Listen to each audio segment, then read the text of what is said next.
The Make in India program was begun in 2019, and one of the main points, as the name suggests, is that the focus should be on products being made in India. India should become self-reliant and also be able to make the state-of-the-art machinery or components, whatever may be the case. There has been a fascination with foreign cars in a country just as it is in every other country. There was a time when you would only see the ambassador cars on the roads of the national capital or across the country. But look at yourself, look at around you, the amount of brands, models which are available is mind-boggling. But what is the most interesting part is that figures which have been given out by the Finance Ministry and the government shows that one of the most success stories of Make in India actually has been in the automobile sector. Today, not only India makes state-of-the-art automobiles, but many of the foreign brands which are operating on our roads are now making it and manufacturing it here right in our country. That is because of fiscal incentives which have been given by the government, which means also FDI is now being freely allowed. Remember when Maruti Suzuki was considered to be the first such joint venture, and this has been encouraged since then. And with this also on-ground training, that manpower, that expertise, the capability has made India a very attractive haven as far as the automobile sector is concerned. But it's not just about me saying it, the figures don't lie. The figures tell a success story where the contribution of the automobile sector is around 6.5%.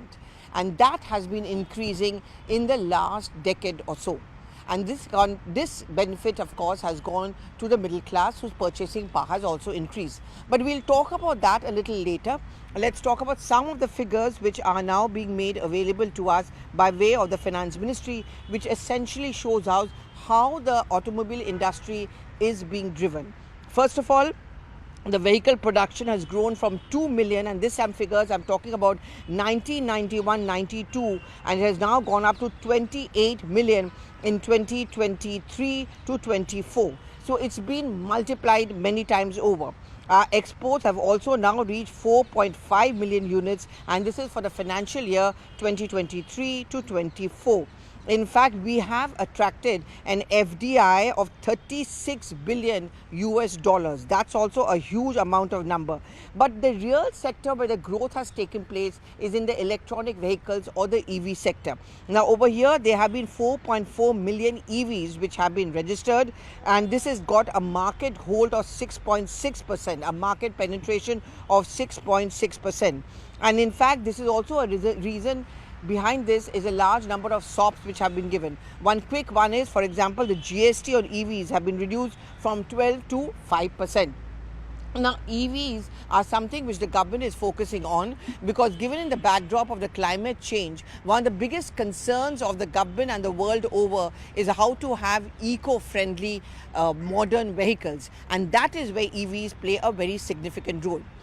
Very quickly, why does this increase in the growth of the automobile sector become the benchmark for judging our economic growth? Well, people normally look at cars as luxury items. They usually go in for very low-end models. But the more and more you start earning money, the more purchasing power you have. And in fact, the government says that with the middle class getting a bonanza in terms of income tax rebate in the last union budget, more money is now available in your hands, and therefore you want to upgrade your automobiles. But this growth has not been just in a passenger segment. It's also been in the as far as the trucks and the cargo segment is concerned. So not the benefit goes and the credit goes to Make in India. The Make in India project and idea has actually driven the automobile sector.